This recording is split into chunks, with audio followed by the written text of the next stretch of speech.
Illustration number 3 भी देख लिया था, और सेकंड में हमारा जीडीपी डिफ्लेटर 100 से कम आया था। तो मैंने आपको एक बात बताई थी, जीडीपी डिफ्लेटर 100 से कम आया, इसका मतलब क्या हुआ, बेस ईयर के कंपैरिजन में इस ईयर में प्राइस क्या हुई है, कम हुई है। 100 से ज्यादा आएगी तो जितना परसेंट 100 से ज्यादा आया है उतनी इंक्रीज हुई है। समझ लीजिए अगर आपका आता है 150%, परसेंट नहीं 150 रहने दो, अगर आपका 150 आता है जीडीपी डिफ्लेटर, इसका मतलब बेस ईयर के कंपैरिजन में इस ईयर में 50% से क्या हुई है, प्राइजेस इंक्रीज हुई है। 63.83 आया है, इसका मतलब प्राइजेस क्या हुई है, कम हुई है। कितने परसेंट से, 100 माइनस 63.83, जितना भी आएगा, ठीक है, इतने से 27% से कम हुई है। तो आपको बात ध्यान रखनी है, कम आया 100 से तो प्राइजेस कम हुई है, ज्यादा आया तो प्राइजेस इंक्रीज हुई है। अब ये वाला क्वेश्चन देखिए,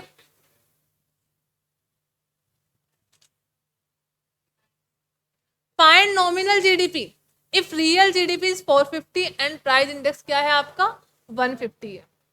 तो डायरेक्ट भी कर सकते हो, 450 का 120% निकाल लो तो क्या आ जाएगा आपका नॉमिनल जीडीपी आ जाएगा। नेक्स्ट क्वेश्चन है, सपोज नॉमिनल जीएनपी, अब देखिए अभी जीएनपी गिवन है,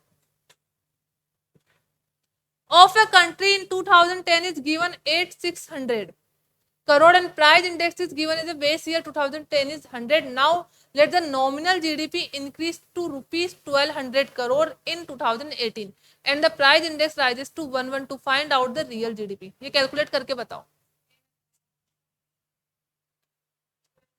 कौन से ईयर का पूछा है।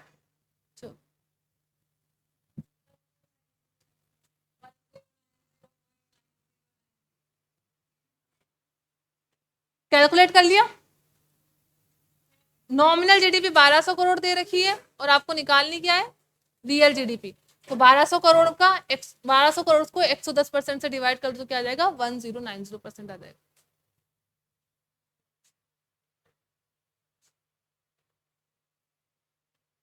यहाँ पे इस लाइन का कोई मतलब नहीं है, ठीक है, आपको सिर्फ क्या चाहिए, जीडीपी का डेटा चाहिए।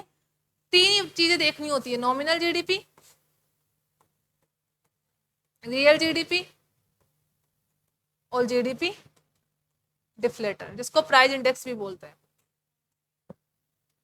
यहाँ पे क्या गिवन है, नॉमिनल जीडीपी इंक्रीज हुई है 1200 करोड़, तो 1200 crore given, price index given है आपको 110, ठीक है, आपको निकालनी क्या है, रियल जीडीपी। तो सिंपल सा 1200 करोड़ में 110 से डिवाइड कर दो तो क्या आ जाएगा, रियल जीडीपी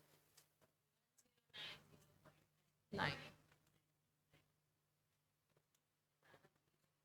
चलो अब नया टॉपिक लिखते हैं, जीएनपी।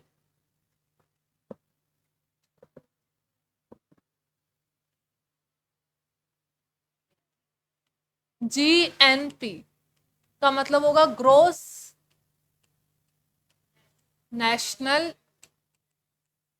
प्रोडक्ट।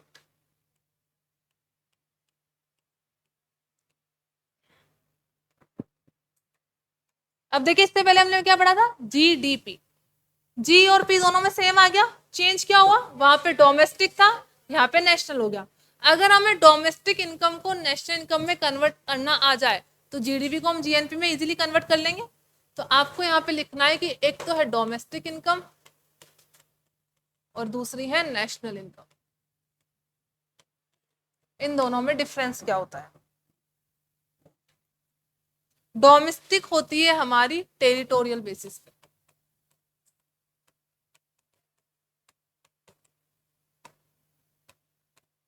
और ये होती है सिटीजनशिप भी बोल सकते हैं या नेशनलिटी के बेसिस पे होती है।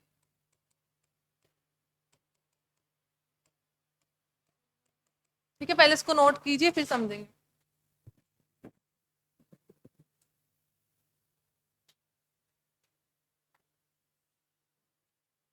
क्या आ रही है आपको दिक्कत सागर, ऑडियो वीडियो किसमें,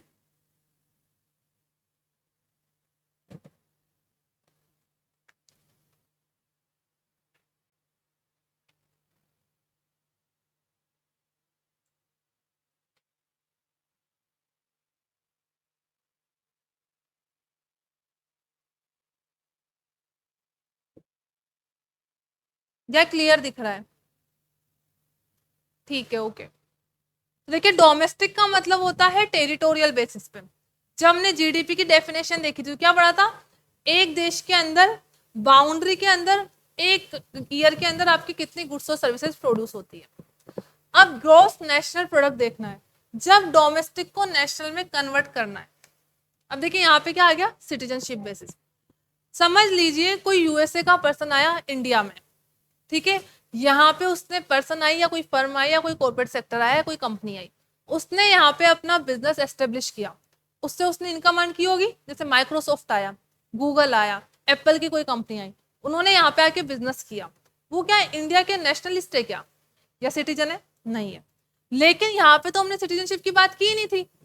तो जो गूगल कंपनी इंडिया में आई थी और उसने यहाँ पे जितना बिजनेस किया गुड्स और सर्विसेज के थ्रू, तो वो तो हमारी बाउंड्री के अंदर ही था।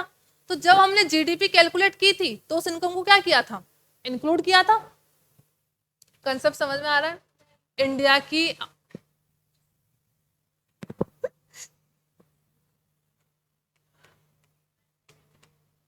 डोमेस्टिक मतलब इंडिया की टेरिटोरियल बाउंड्री की बात हो रही है, ठीक है।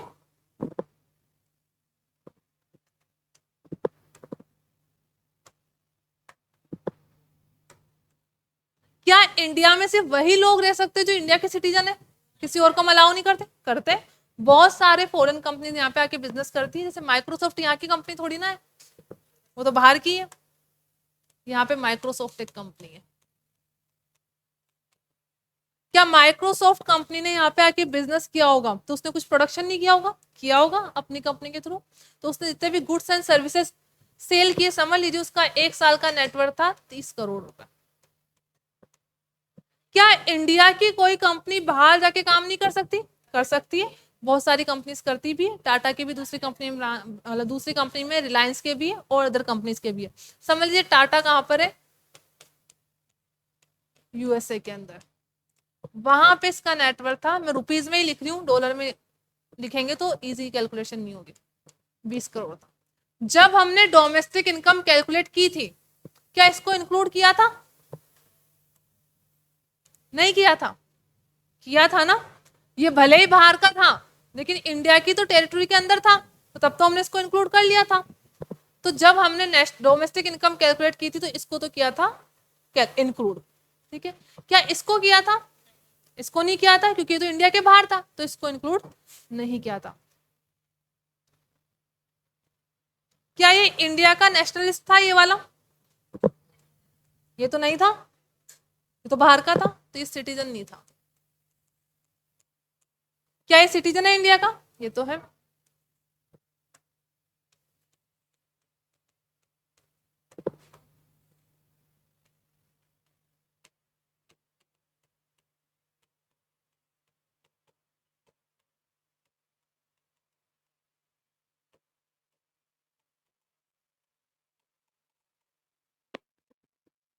अब देखिए डोमेस्टिक इनकम में हमने उस पर्सन की इनकम को इंक्लूड कर लिया जो सिटीजन नहीं है, लेकिन नेशनल इनकम में वो इंक्लूड नहीं होगा। इसका मतलब डोमेस्टिक में से वापस इसको क्या कर दो, लेस कर दो, ठीक है। दूसरा, जब हमने डोमेस्टिक इनकम कैलकुलेट की थी तो जो पर्सन यहाँ से बाहर काम करने गया था तो वो इंडिया के अंदर तो था ही नहीं उस टाइम पे, तो हमने उसकी इनकम को इंक्लूड किया ही नहीं था। इसका मतलब ये तो सिटीजन था, तो इसको वापस ऐड कर दे। तो डोमेस्टिक में इन दोनों इनकम का एडजस्टमेंट करने पे क्या आ जाएगा, नेशनल इनकम आ जाएगा। अब इसको बोलते क्या है इकोनॉमिक्स में, इसको बोलते हैं हम नेशनल इनकम, नहीं नेशनल नहीं, इनकम फ्रॉम अब्रोड। फ्रॉम तो होगा इनकम टू अब्रोड, इसको बोलते हैं इनकम फ्रॉम अब्रोड। क्योंकि ये लोग यहाँ पे पैसा कमाएंगे वापस अपनी कंट्री में लेके चल जाएंगे, तो क्या बोला गया, इनकम टू अब्रोड। इन लोगों ने बाहर के पैसा कमाया लेकिन ये पैसा कहाँ पे लेके आएंगे, वापस अपनी कंट्री में लेके आएंगे, तो इनकम फ्रॉम अब्रोड। इन दोनों का अगर हम नेट एडजस्टमेंट किसमें कर दे, डोमेस्टिक इनकम में, तो वही डोमेस्टिक इनकम किसमें कन्वर्ट हो जाएगी, नेशनल इनकम के अंदर कन्वर्ट हो जाएगी। क्या बोला योगेश मैंने अभी? मैं क्लास से बाहर निकालूंगी क्योंकि मैं बोल रही हूँ आपका कॉपी में ध्यान है। कॉपी में तो कुछ लिखा हुआ ही नहीं है, सबका ध्यान इधर होना चाहिए। तो डोमेस्टिक इनकम को नेशनल इनकम में कन्वर्ट करने के लिए दो एडजस्टमेंट करने पड़ेंगे। नेट इनकम टू अब्रोड को तो आप लेस कर दो, इनकम फ्रॉम अब्रोड को ऐड कर दो, और इन दोनों को साथ में एडजस्ट करते तो उसको क्या बोलते हैं, net net income from abroad. अब ये क्यों बोलते हैं ये भी समझना आपको।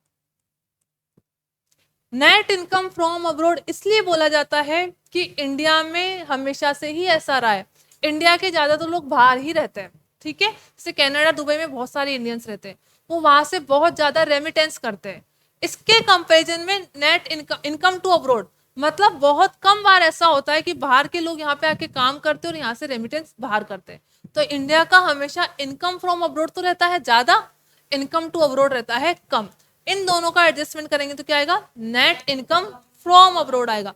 अगर ये ज्यादा होता तो क्या आता, नेट इनकम टू अब्रोड आता, लेकिन यहाँ पे क्या आता है, फ्रॉम अब्रोड आएगा। अब इसको ऐड करते हैं तो ये भी क्या हो जाएगा, ऐड हो जाएगा।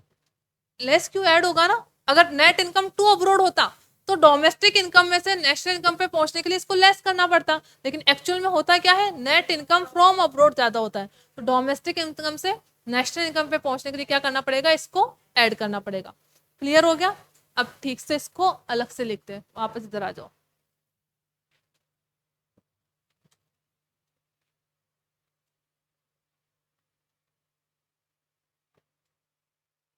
इसी में आगे लिखिए, यहाँ पे लिखना डोमेस्टिक इनकम, जिसको हम बोलते हैं जीडीपी।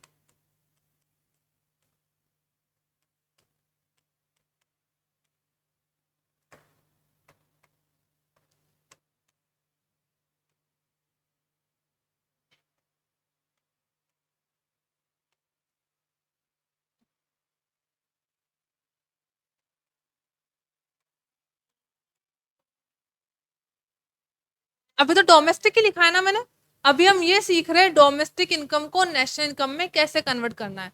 इस डी का मतलब यहाँ पे क्या होता है, डोमेस्टिक ही होता है, ठीक है। अब लिखिए यहाँ पे, domestic income includes income of those person whose income earned into India but they are not citizen of India।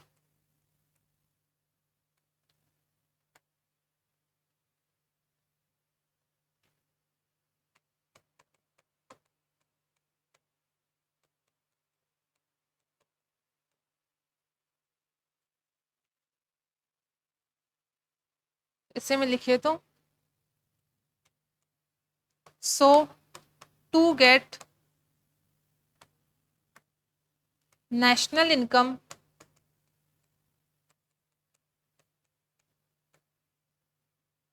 from domestic income, क्या करेंगे, इस वाले इनकम को डिडक्ट कर देंगे, लेस वी मस्ट लेस और deduct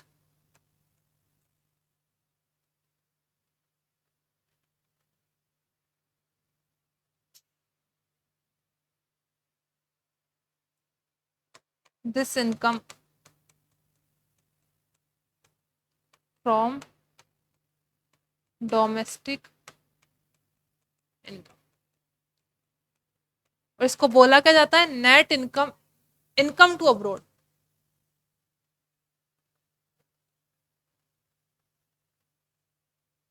this income is non, क्या हुआ, क्या कितनी बजे तक थी क्लास, अच्छा इसको तो लिखो, कंप्लीट तो करो। This income is non as income to abroad.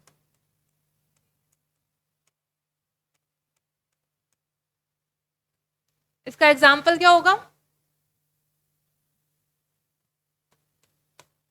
For example income earned by Microsoft in India.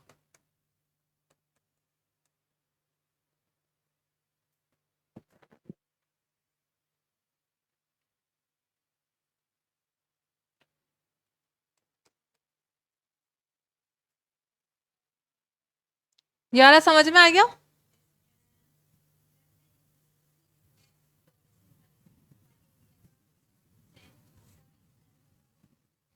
क्योंकि डोमेस्टिक का मतलब होता है टेरिटोरियल बाउंड्री। इंडिया के अंदर कोई सा भी पर्सन रह रहा हो, यूएसए का, चाइना का, जापान का, कहीं से भी रह रहा हो, ठीक है, सभी की इंक्लूड हो चुकी है। इंडिया में ही करेंगे। टेरिटोरियल का मतलब लिखा है ना, इंडिया के अंदर होना चाहिए। लेकिन नेशनल क्या बोलता है? सिटीजनशिप के बेसिस पे होना चाहिए। जो इंडियन नेशनल है उन्हीं की इनकम इंक्लूड होनी चाहिए। तो अगर माइक्रोसॉफ्ट कंपनी यहाँ पे आके अर्न कर रही है तो भले ही वो इंडिया में अर्न कर रही है लेकिन वो इंडिया की सिटीजन नहीं है। इसलिए डोमेस्टिक से नेशनल पे जाते समय हमें इसको क्या कर देना है? लेस कर देना है। जैसे यहाँ से जो जापान, कनाडा में जो लोग रहते हैं, ठीक है, कनाडा से बहुत लोग, कनाडा में बहुत लोग जाते हैं। जब हमने जीडीपी कैलकुलेट की थी तो क्या कनाडा से जो कनाडा के लोगों ने जो पैसा इंडिया में रेमिट किया था वो इंक्लूड किया था? नहीं किया था, क्योंकि वो हमारी टेरिटरी के अंदर नहीं था। लेकिन वो इंडिया के सिटीजन तो है ही है। तो इसलिए डोमेस्टिक में जो इनकम इंक्लूड नहीं हुई थी, अब वो कहाँ पे इंक्लूड हो जाएगी? नेशनलिटी में इंक्लूड हो जाएगी। नेशनल में जॉब लिखेंगे, डोमेस्टिक में तो नेशनलिस्ट है या नहीं है सबकी हो चुकी है। आपको कंसेप्ट सिर्फ यहाँ ध्यान रखना है ना, यहाँ पे तो आपको सिटीजनशिप देखनी नहीं है। डोमेस्टिक में सिर्फ टेरिटरी देखनी है। कोई भी पर्सन है लेकिन अगर वो इंडिया में कर रहा है तो इंक्लूड हो जाएगी। जब नेशनल पे जाएंगे तब सिटीजनशिप देखनी है, ठीक है।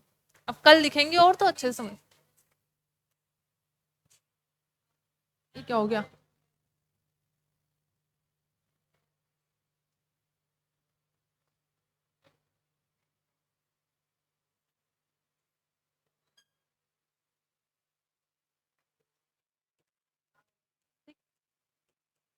देखिए कल हम क्या पढ़ रहे थे कि अगर डोमेस्टिक इनकम हमने तो कैलकुलेट कर ही ली थी ऑलरेडी, जिसमें हमने जीडीपी देखा था। जीडीपी में जो फर्स्ट डी, जो मिड वाला डी होता है उसका मतलब डोमेस्टिक होता है। अगर डोमेस्टिक इनकम गिवन है और हमें नेशनल में शिफ्ट करना है तो दो चीजों का एडजस्टमेंट करना पड़ता है। किस किस का? हमने कल नोट किया था शायद, पहले दिखाओ क्या नोट किया था, कहां तक किया था?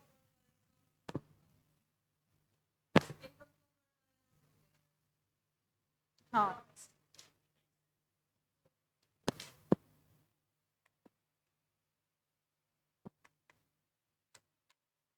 डोमेस्टिक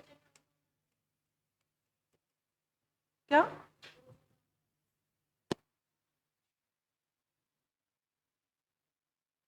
क्यों, आपको जानना है?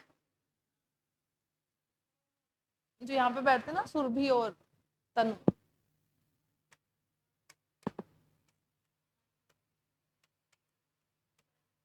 देखिए डोमेस्टिक को नेशनल में कन्वर्ट करना है। डोमेस्टिक का मतलब विद इन द टेरिटरी वाली income. With in the territory वाली इनकम, और नेशनल का मतलब क्या होता है? On the basis of citizenship.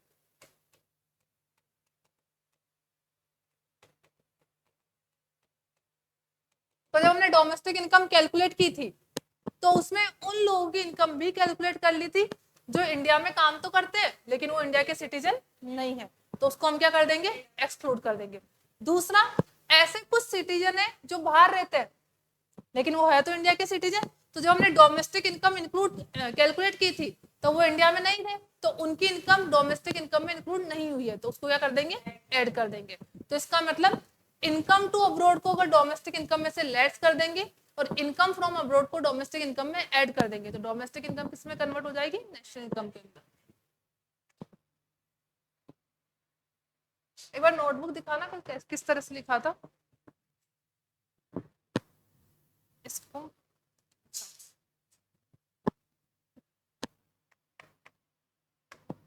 देखिए कल हमने एक चार्ट बनाया था ऐसे,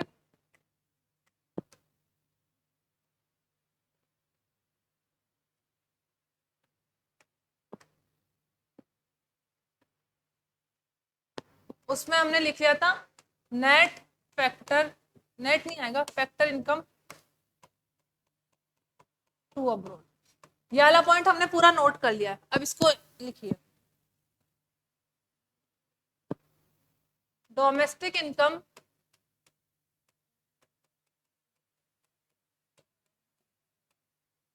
does not include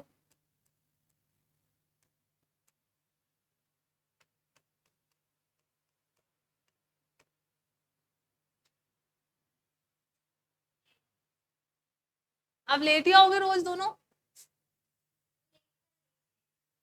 क्या? अच्छा, आप पीजी में रहते हो क्या यहाँ पे?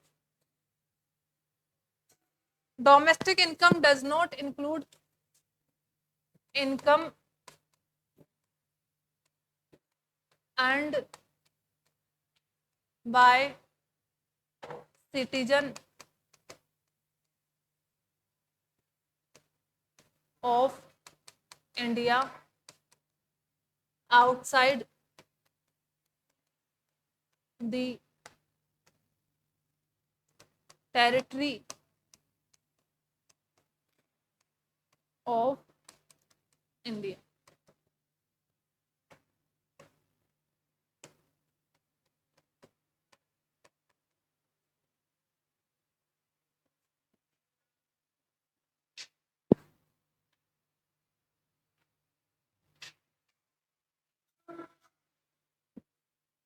इसको क्या बोलते हैं? Factor income from abroad.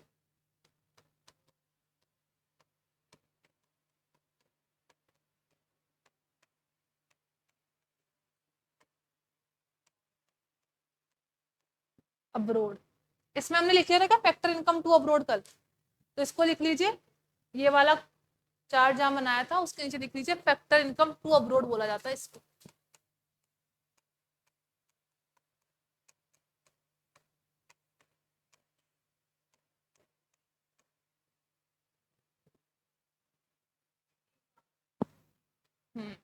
So while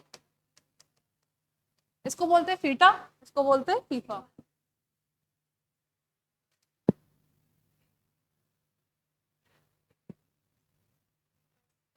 so while calculating national income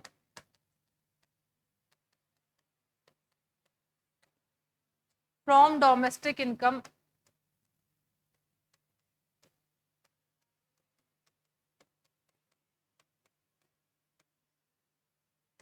we must add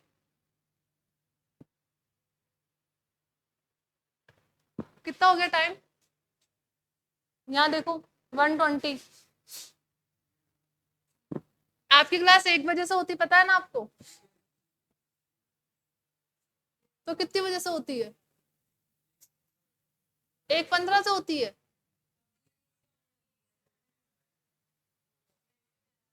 schedule आया हुआ है आपका, अब हम तो शेड्यूल भेजेंगे, देखना तो आपको खुद ही होता है ना। ठीक है, तो 1 बजे से होती है, अब ध्यान रखो।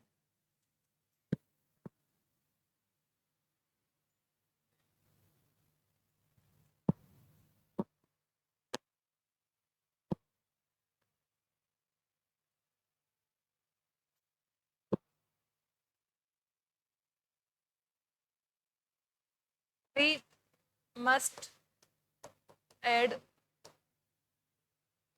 FIFA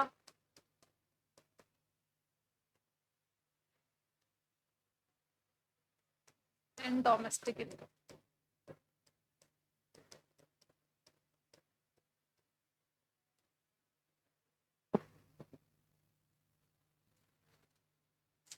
जो क्लास में बाद में आई, ये वाला पॉइंट हमने कल लिख लिया था, ये सेकंड लिखना है।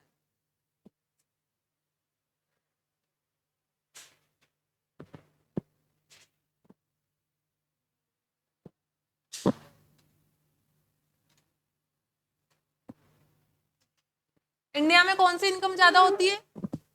ये वाली, ये वाली, ठीक है, फीफा ज्यादा होती है, फैक्टर इनकम फ्रॉम अब्रॉड। तो इसलिए इंडिया की जो नेशनल इनकम है always greater than domestic income, क्योंकि डोमेस्टिक इनकम में इसको तो हम क्या करते हैं,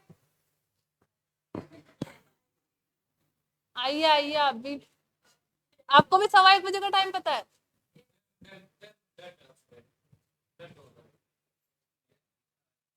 क्या बोला इन्होंने? योगेश बताएंगे क्या बोला इन्होंने।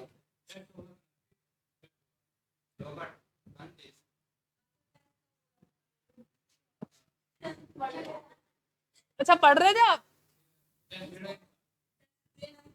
तो टेस्ट तो अब होगा, आपके सपनों में तो पानी फिर गया, आप टेस्ट तो देना पड़ेगा।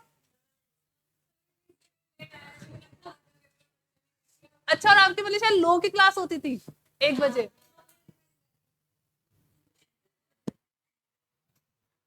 चलो कोई बात नहीं, अभी पढ़ लो। अभी 1 बजे मेरी क्लास होती है इकोनॉमिक्स की।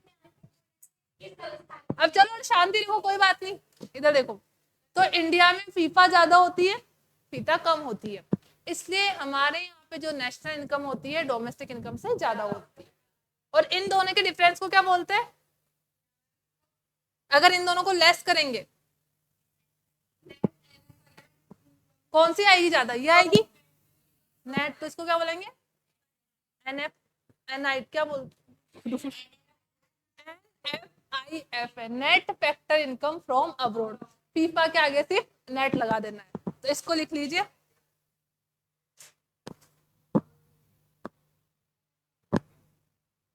यहाँ पे लिखिए N F I F A. कैसे निकालेंगे? फैक्टर इनकम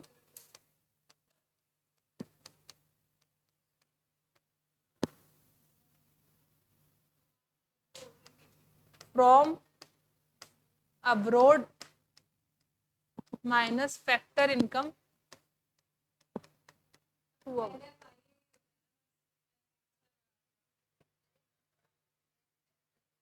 NFIA, वैसे वैसे भी लिख लो।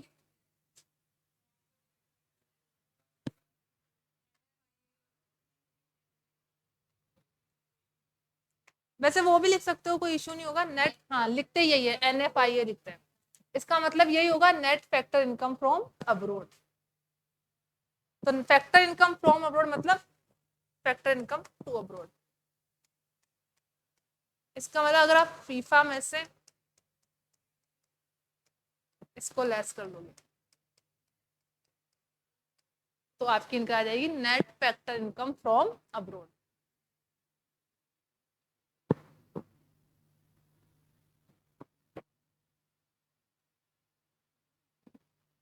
तो आपको अगर ये डायरेक्ट दे रखा है तो आपको इन दोनों को लेस करने की जरूरत ही नहीं है। डोमेस्टिक इनकम में डायरेक्ट इसको ऐड कर दो तो क्या आ जाएगी? नेशनल इनकम आ जाएगी। अब नेशनल इनकम का फॉर्मूला लिख लीजिए। नेशनल इनकम गिवन है तो डोमेस्टिक इनकम में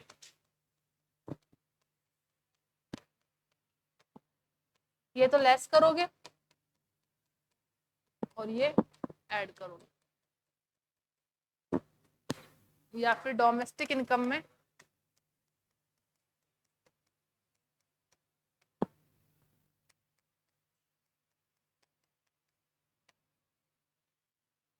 ये लिखो, फिर अपन क्वेश्चन करेंगे इसी के। क्या हुआ कुनेज, उससे पूछिए कहाँ डाउट है। आज हमने यहीं से लिखा है, ठीक है, राइट हैंड साइड से। लेफ्ट हैंड साइड वाला कल नोट कर लिया था, याद होगा ये तो आपको।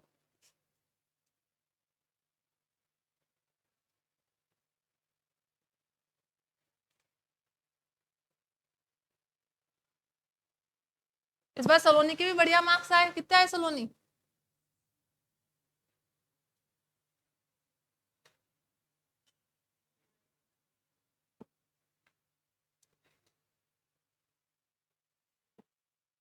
याद हो गया? डोमेस्टिक और नेशनल वाला कंसेप्ट क्लियर?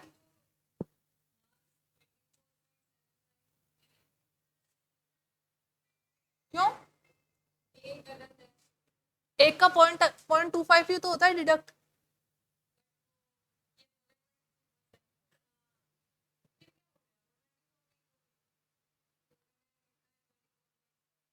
नहीं वो मैंने लिखा है, आपका एक ही तो गलत था। अच्छा, हाँ सॉरी मेरी गलती हो गई, 23.75 आएगा। हाँ मैंने क्या किया, 25 में से 0.25 को माइनस कर दिया, वो मेरी गलती होगी। 24 तो सही किए थे, उसमें से 0.25 माइनस कर। चलो अब एक क्वेश्चन करते हैं आगे, आइए।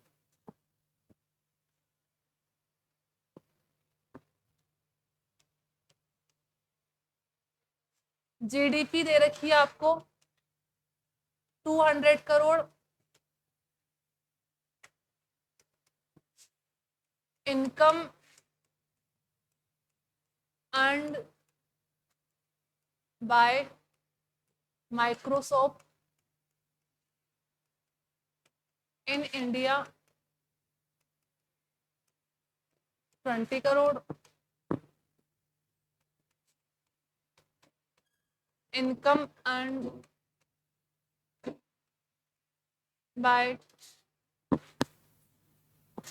Tata in Britain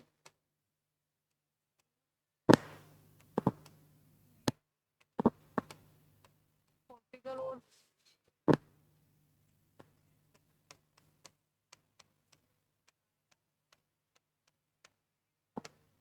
income earn by Nestle in USA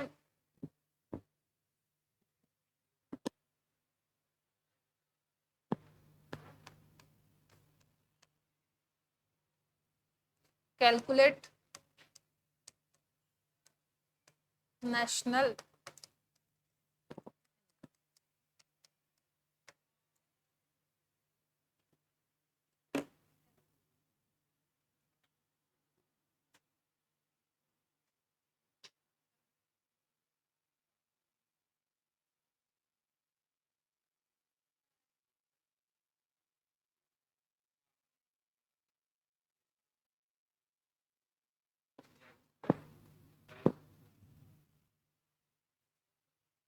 ये भी कॉपी में करना है, ये भी लिखना है, net factor income to abroad कौन सी है, फ्रॉम अब्रोड कौन सी है, पूरा सिस्टमेटिक करके बताना।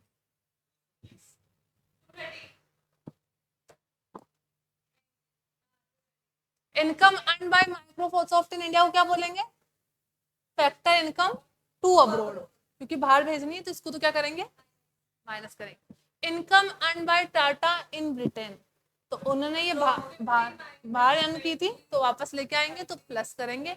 Income earn by Nestle, Nestle यहाँ की कंपनी नहीं है तो इसको क्या करेंगे, net factor income to abroad है ना ये तो, सॉरी हाँ यहाँ मैंने गलत लिख दिया, यहाँ इंडिया करो, हाँ क्योंकि नेस्ले यहाँ की कंपनी नहीं है, उसने इंडिया में आके बिजनेस किया तो इसको भी क्या करेंगे, लेस करेंगे। तो 200 में 40 ऐड करना है और 30 को लेस करना है, तो कितना आएगा, ठीक है। क्या हुआ समझ में नहीं आया, लिख लो तो उसको कॉपी में कर लो, जहां आपने क्वेश्चन लिखा था वही लिख लो पहले तो। ये वाली कौन सी इनकम हो गई आपकी, फैक्टर इनकम टू अब्रोड, ये हो गई फैक्टर इनकम फ्रॉम अब्रोड, और ये भी हो गई factor income to abroad, to आएगी। National income is equals to domestic income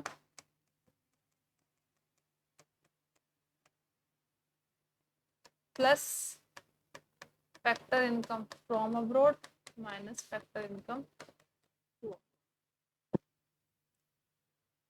200 plus 40 minus 20 plus 10, तो ये आ गया 200 प्लस।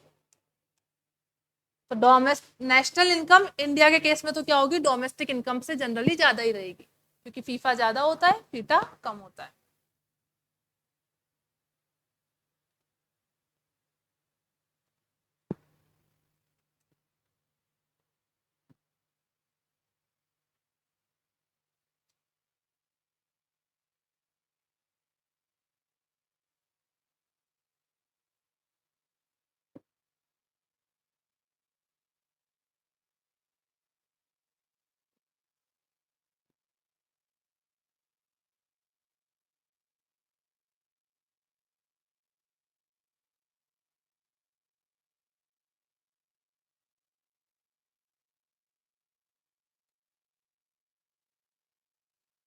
फैक्टर कॉस्ट और मार्केट प्राइस वाला लिख लिया था क्या हमने?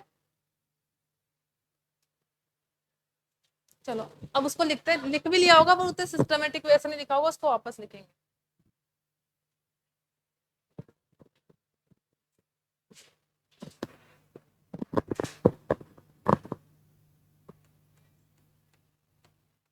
Factor cost and market.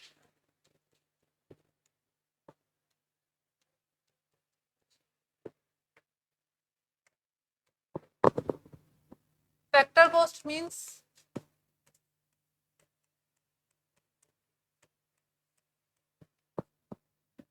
Total payment made by producer or manufacturer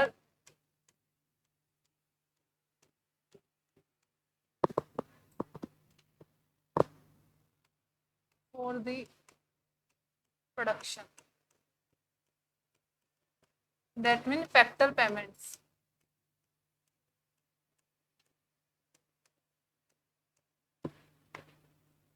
factor payment में उसने क्या किया होगा, लैंड के लिए जो रेंट पेमेंट किया था, लेबर के लिए वेजेस पेमेंट की होगी, और कैपिटल के लिए, कैपिटल का फैक्टर पेमेंट क्या होगा,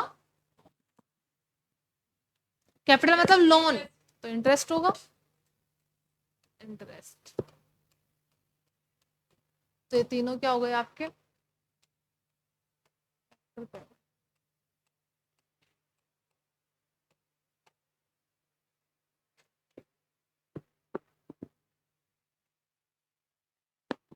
तो इन फैक्टर पेमेंट को क्या बोला जाता है? Factor cost.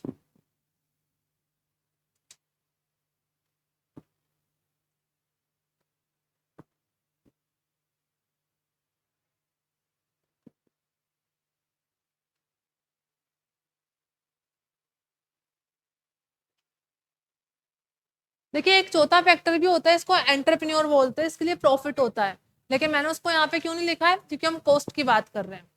कॉस्ट में वो नहीं आता, लेकिन फैक्टर पेमेंट के अंदर वो आता है।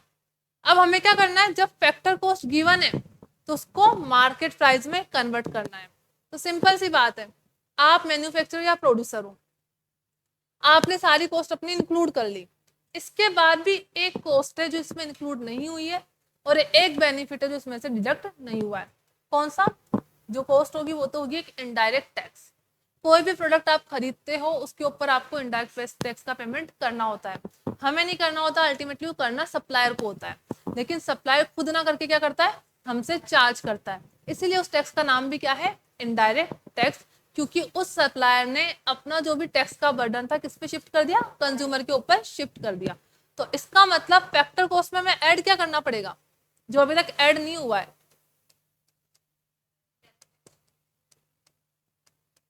और अभी कौन सा होगा हमारा, goods and services tax. Government ने हो सकता है इस प्रोडक्ट को बनाने पर आपको कोई सब्सिडी दियो, ठीक है, सब्सिडी का मतलब होता है फिनेंशियल असिस्टेंस। जैसे ही आपको सब्सिडी मिलेगी तो आपकी कॉस्ट क्या हो जाएगी, कम हो जाएगी, तो उसको क्या कर देंगे हम, लेस। तो इन दोनों का एडजस्टमेंट करने के बाद किसमें, फैक्टर पेमेंट में, यहाँ पे जो प्राइस आएगी वो क्या होगी,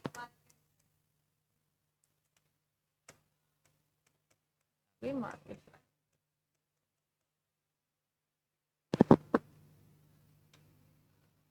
फैक्टर पेमेंट्स में टैक्स ऐड करना है और सब्सिडी को लेस करना है।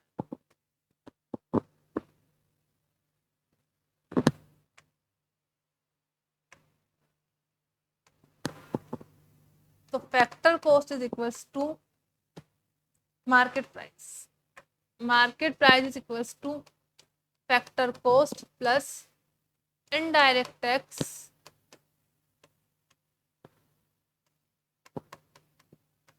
Minus subsidy. और इन दोनों को क्यूमुलेटिव क्या बोल सकते हैं, नेट इनडायरेक्ट टैक्स, शॉर्टकट में बोलते हैं इसको NIT।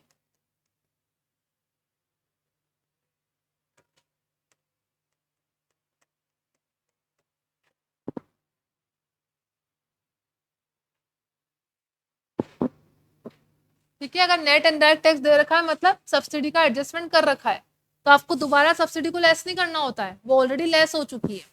जब भी नेट इनडायरेक्ट टैक्स गिवन हो तो सिर्फ डायरेक्ट इसी को ऐड कर दो, किसके अंदर, फैक्टर कॉस्ट के अंदर। इसका भी एक क्वेश्चन करते हैं।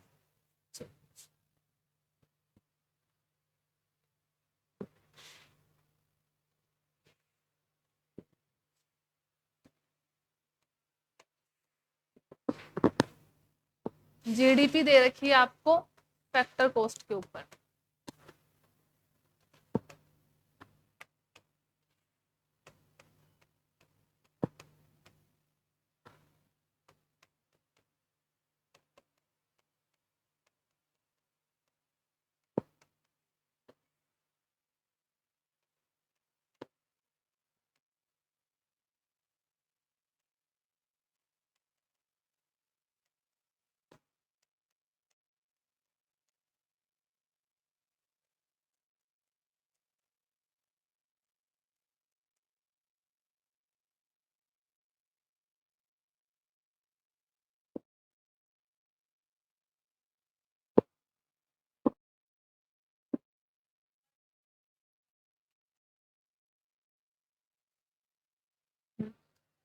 पंद्रह 1500 में 300 ऐड हो जाएगा और 100 क्या हो जाएगा, लेस हो जाएगा। तो कितनी आ गई हमारी, इसको लिख लो, GDP MP is equals to GDP FC plus indirect tax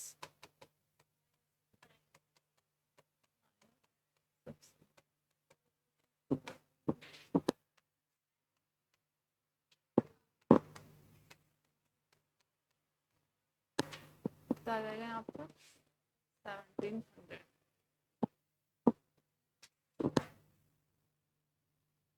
एक और लिखिए क्वेश्चन, जीडीपी एमपी दे रखा है आपको 3000 करोड़ और नेट इनडायरेक्ट टैक्स, नहीं नेट मत लिखो, इनडायरेक्ट टैक्स लिखो। इनडायरेक्ट टैक्स है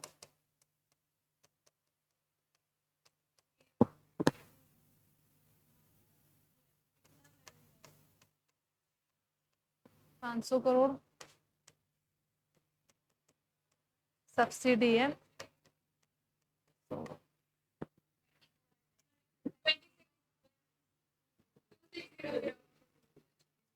ध्यान से देखो, इसमें मैंने क्या दिया है, 26 तो सही है। एमपी दे रखा है, एफसी निकालना है। तो जो हमने यहाँ पे किया था ना ऊपर, यहाँ पे हमने एमपी निकाला था तो एफसी में इसको ऐड किया था, इसको लेस किया था। अब हमें निकालना है एमपी, तो जस्ट रिवर्स कर देंगे। इनडायरेक्ट टैक्स को ऐड करते थे तो क्या करते, इनडायरेक्ट टैक्स को क्या करते थे, यहाँ पे ऊपर ऐड करते थे, तो वेक्टर कॉस्ट के लिए क्या कर देंगे, लेस कर देंगे। सब्सिडी जीडीपी एमपी में से ऑलरेडी लेस हो चुकी है, तो उसको वापस क्या कर देंगे, ऐड कर देंगे।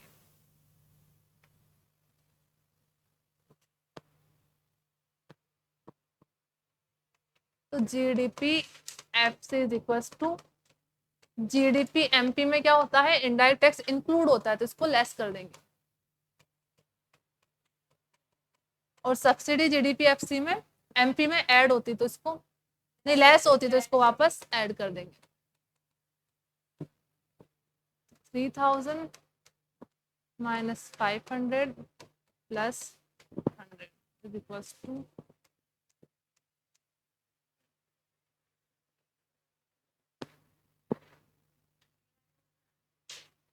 हाँ इजी था ना।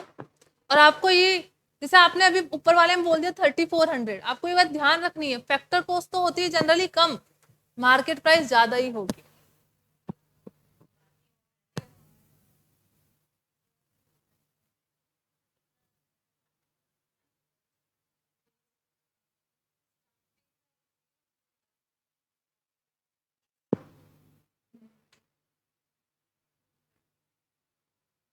हिमांशी आप ऑनलाइन क्यों हो, गुड आफ्टरनून।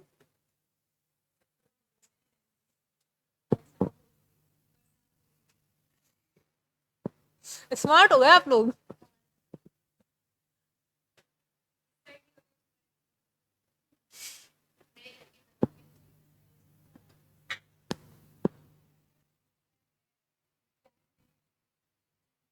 हो गया सभी का क्लियर है इधर? ठीक है,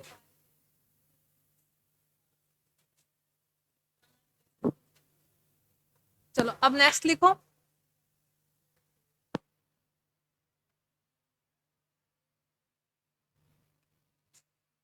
ग्रॉस इनकम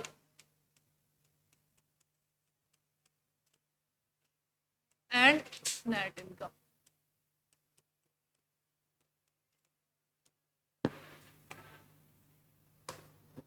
अगर नेट इनकम निकालनी है, किसी भी टर्म के आगे नेट लिखा हुआ है, तो ग्रॉस में से क्या लेस कर देंगे? डेप्रिसिएशन। और जस्ट अपोजिट, अगर ग्रॉस निकालना और नेट गिवन है तो डेप्रिसिएशन ऐड कर दो। समझ लीजिए, यहाँ पे ग्रॉस कैलकुलेट करना है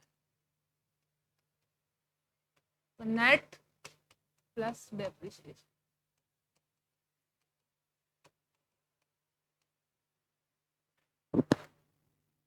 चलो आपको तीनों कंसेप्ट समझ में आ गए। अब आप करो एक बड़ा क्वेश्चन। अब मैं देती हूँ आपको एक जिसमें तीनों एडजस्टमेंट होंगे, ठीक है?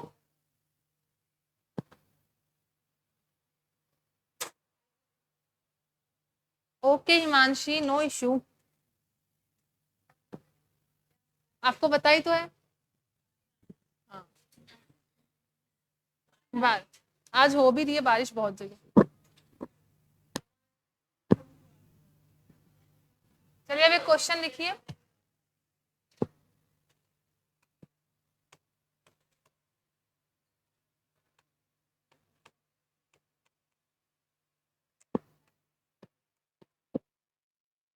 जीडीपी फैक्टर कॉस्ट गिवन है आपको 2000 करोड़।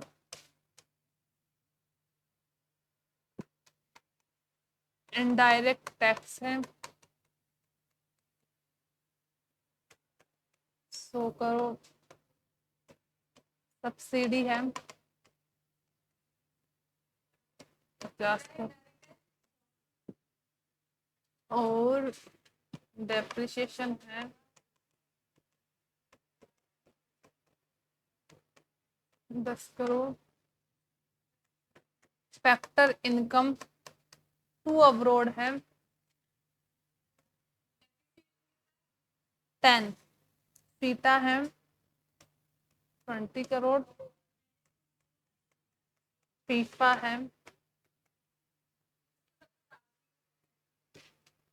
फीफा है 40 करोड़।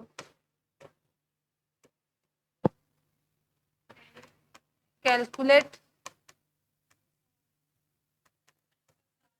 जी, देखिए क्या क्या कैलकुलेट करना है। जीडीपी एमपी कैलकुलेट करिए, एनडीपी एमपी कैलकुलेट करिए, जीएनपी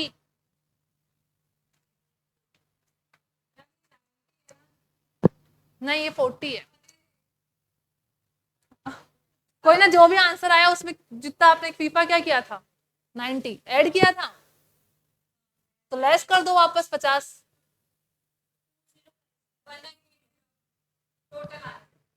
किसका आया? इनमें से कौन सी वैल्यू निकाली आपने? जीएनपी एमपी हो गया, सब निकालनी है।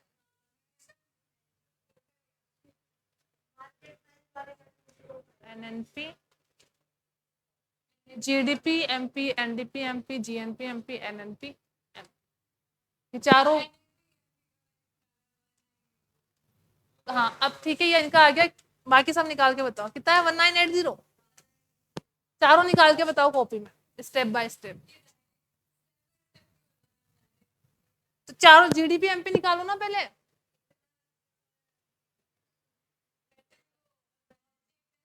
आप एक्स्ट्रा एक्सेप्शनल बच्चों में आते हो ना, बाकी बच्चों को करने दो ना। इतने मासूम मासूम बच्चे, उनको भी तो करने दो। चारों निकालनी, ठीक है आपको, स्टेप बाय स्टेप।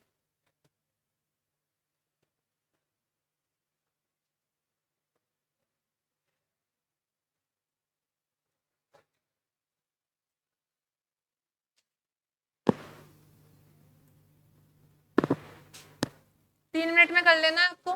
हो गया?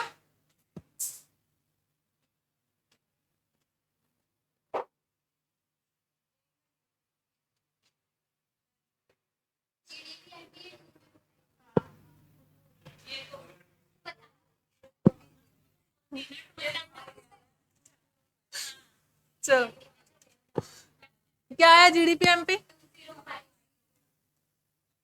सब अपना अपना करना, ऐसा जरूरी नहीं इनका सही भी हो, ठीक है? नहीं तो जिसका भी हो 2050 आ रहा है, इसके बाद क्या आया? हाँ, सब अपना अपना करना, हो सकता है इनका गलत हो। यही आ रहा है।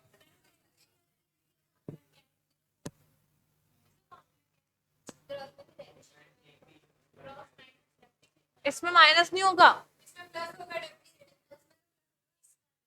प्लस क्यों करना है? जीडीपी तो दे रखा है 2000, इसमें वापस प्लस तो नहीं कर दिया आपने?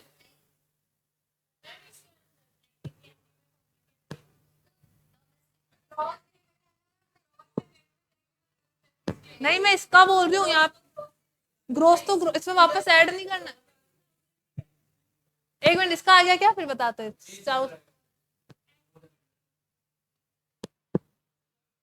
70 यही आ रहा है सबका, 2050, 2040, 2070 और अब कर रहे, रुको, कुछ कॉम्प्लिकेटेड नहीं, इधर देखो सब। पहला क्या निकालना है आपको? कोई बात नहीं आया तो अब देख लीजिए, जीडीपी एमपी निकालना है हमको। गिवन क्या था? GDP FC. देखिए जीडीपी जीडीपी तो सेम ही, कुछ कुछ भी एडजस्टमेंट नहीं करना, बस मार्केट प्राइस निकालनी है। तो फैक्टर कॉस्ट में क्या करना है? एडजस्टमेंट। तो फैक्टर कॉस्ट को मार्केट प्राइस में कन्वर्ट करने के लिए क्या ऐड करना पड़ता है? पहले वाले में तो सिर्फ यही करना था आपको। तो एफसी कितना था यहाँ पर? यहाँ पर इनडायरेक्ट टैक्स,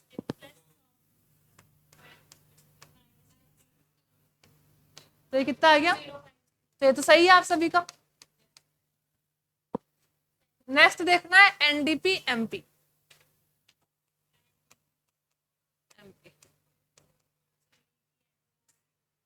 हाँ देखो, ये तो आपने ऑलरेडी यहाँ पे निकाल ही लिया है, ठीक है, जीडीपी एमपी निकाल ही रखा है। तो देखिए एमपी भी सेम है, यहाँ पे भी एमपी सेम है, डीपी डीपी भी सेम है, सिर्फ ग्रोस गिवन है, उसको नेट में कन्वर्ट करना है। तो क्या लेस कर देंगे? हाँ, मैं आपको यही बोल रही थी।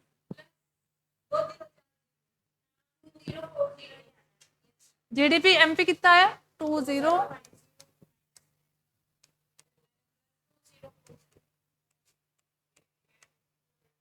नेक्स्ट क्या है? GNP MP. जीएनपी एमपी ये आपने किससे कैलकुलेट किया है? अगर आप सिर्फ ये वाला किया नहीं, जीएनपी एमपी, अब देखो समझ लीजिए, हो सकता है आपने दोनों कैलकुलेट नहीं की हो, आप सिर्फ मेन डेटा से कैलकुलेट करो। हमको गिवन क्या है? जीडीपी फैक्टर कॉस्ट गिवन है, तो पहले तो फैक्टर कॉस्ट को मार्केट प्राइस में कन्वर्ट करना पड़ेगा। तो भाई इनडायरेक्ट टैक्स, एक मिनट पूरा करते फिर, और माइनस सब्सिडी। तो ये तो आपकी क्या हो गई? फैक्टर कॉस्ट मार्केट प्राइस में कन्वर्ट हो जाएगी। उसके बाद चेंज कहाँ पे? यहाँ पे डोमेस्टिक है, यहाँ पे नेशनल है, डोमेस्टिक को नेशनल में कन्वर्ट करना है। तो एफ आई टी ए को तो क्या करेंगे? Less F I F.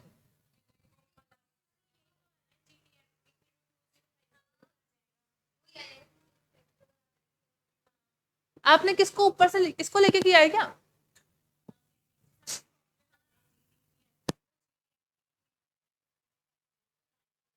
तो मैं आपको ये बोलना चाह रही हूँ, समझ लीजिए आपके डायरेक्ट यही आया, तो मैं आपको डायरेक्ट डेटा से करवा रही हूँ। आपने ऊपर जो एक वैल्यू कैलकुलेट की, वहां पे जो एडजस्टमेंट हो चुकी है, उसके बाद आप आगे से कर सकते हो। मैं आपको मेन जो क्वेश्चन था ना, उससे करवा रही हूँ। जीडीपी एफसी गिवन था, उसमें आपने दोनों एडजस्टमेंट की, तो आप कहाँ तक पहुंच गए? जीडीपी एमपी तक पहुंच गए। तो जीडीपी एमपी तो हमने निकाला ही था, ठीक है। उसके बावजूद हमें क्या अब क्या करना है? ये डोमेस्टिक गिवन है, नेशनल पे जाना है। तो डोमेस्टिक गिवन और नेशनल पे जाना हो तो डोमेस्टिक नेशनल में फीफा और फीटा का एडजस्टमेंट होता है, ग्रोस और नेट में डेप्रिसिएशन का एडजस्टमेंट होता है। डोमेस्टिक गिवन है, नेशनल पे जाना है, तो फैक्टर इनकम टू अब्रॉड तो क्या होगा? और factor income from abroad plus हो गया।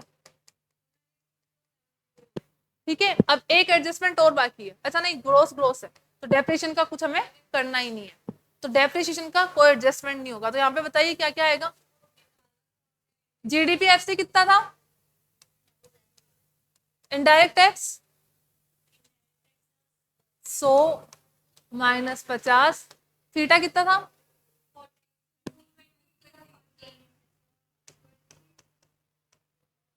ये आएगा आपका आंसर।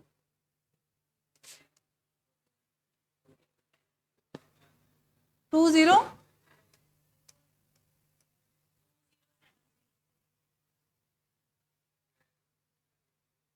यही बताया था ना आप लोगों ने।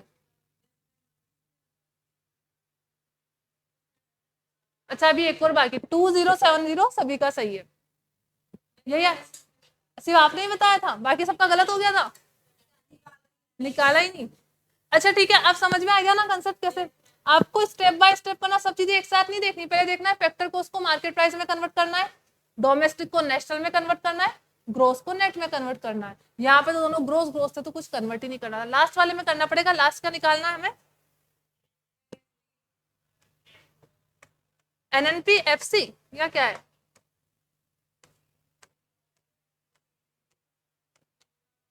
अब यहां से भी हो सकता है डायरेक्ट।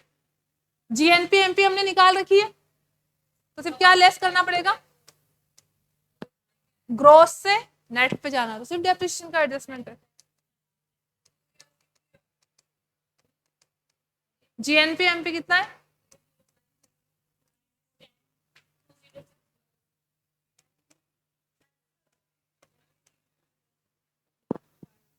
ठीक है, जीएनपी एमपी ऑलरेडी कैलकुलेट कर रखा था। एनपी और एमपी, एनपी एमपी सेम है, एनपी एमपी सेम है, चेंज क्या करना है, नेट और ग्रोस को, तो ग्रोस से नेट पे जाना है तो डेप्रिसिएशन लेस हो जाएगा, बस इजी था, बहुत इजी था।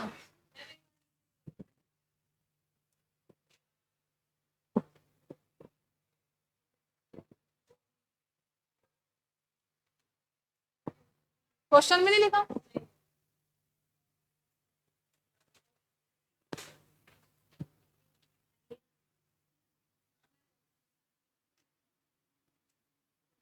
गुड हिमांशी, चलो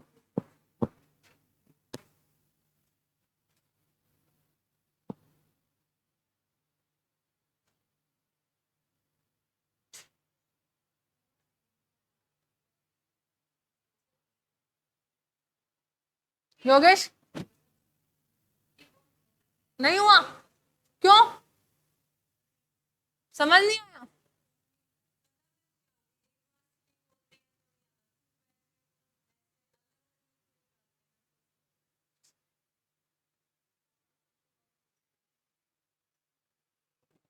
किसी भी इनकम में कोई डाउट हो तो अभी पूछ लो, घर जाके फिर से करना खुद से, बिना देखे क्वेश्चन लिख लेना पीछे वापस।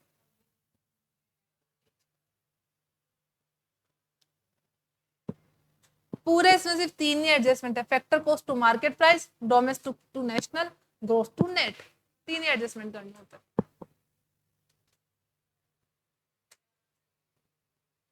यहाँ पे 1980 नहीं आएगा, आंसर यहाँ से हटा दो।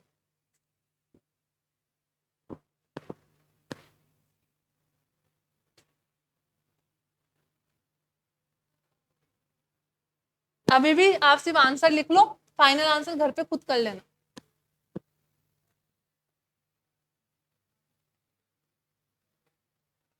हमारी क्लास तो 150 तक ही थी ना शायद,